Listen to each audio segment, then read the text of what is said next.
Саламатсыздар урматтуу мекендештер.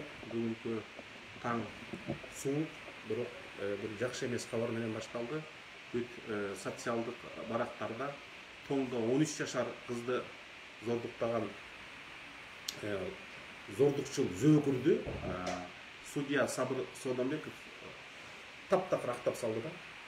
Бул алардын үй-бүлөсүн гана эмес, адвокаты Асановду гана эмес, анын туугандарын гана эмес, жалпы кыргыз элин кыжаала кылып атат. Бул Кыргызстанда сот системасында таптакыр адилеттүүлүктүн жок экендиги, мыйзамдуулуктун жок экендиги, адамдын кадыры жана укугу сыйланбастыгынын баары көзү. Биз мындайлар менен баарыбыз бирге күрөшүшүбүз керек. Болбосо биз эч убакта адилет калыс өлкө кура албайбыз. Менин сунуштарым бүгүндөн баштап ушул биздин интернет баракчада Содонбековдун тизмесин түзүшүбүз керек. Кимде ким акыркы 30 жылда мыйзамсыз чечимдерди чыгарып, коррупциялык адамдарды актап, саясий репрессиянын чечимдерин чыгарып, бийликтин буйругун аткаргандар бүтүн бойдон люстрация болуш керек. Муну эл кылыш керек.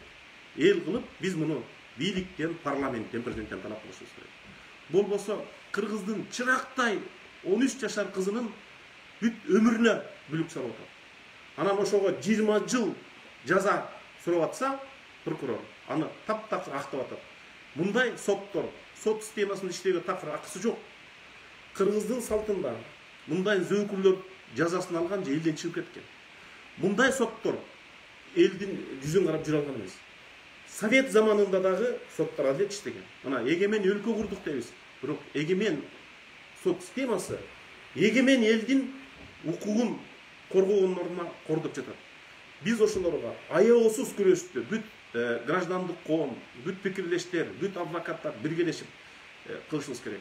Соттун ичинде дагы балким адилет ак иштегендер бар. Биз аларга колдойбуз, коргойбуз. Бирок Сабыр Содонбеков бүтүндөй сот системасын уят кылды. Сабыр Содонбеков мындан кийин сот системасында мамлекеттин атынан чечим чыгарганга моралдуу укугу жок.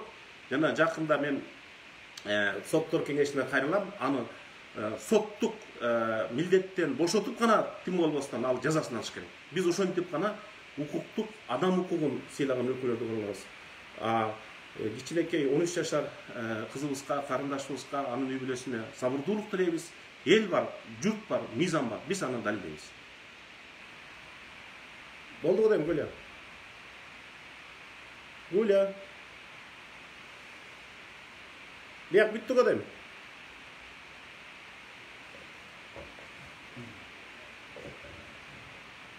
Gülüyorsun sonra.